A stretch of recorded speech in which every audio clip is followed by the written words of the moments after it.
kadang Pramuladi Karang Taruna wonten ing Laladan Sarjo Pilang lumebet kanthi jabat asta. Donga berkah pangestu pun suwun saking panjenenganipun putra temanten kekalih anggenipun kepareng badhe hanggebyur lumbaning bebrayan agung gugur gunung.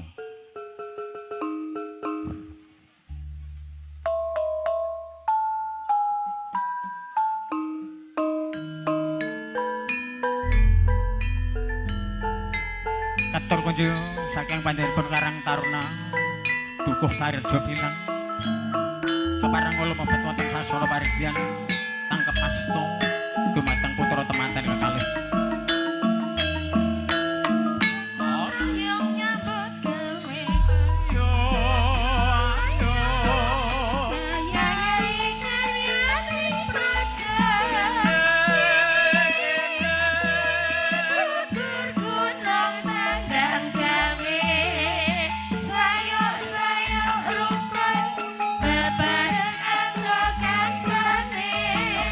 Lila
paripurna sangjaning para tamu, para pinsepuh ingkang mulya budi.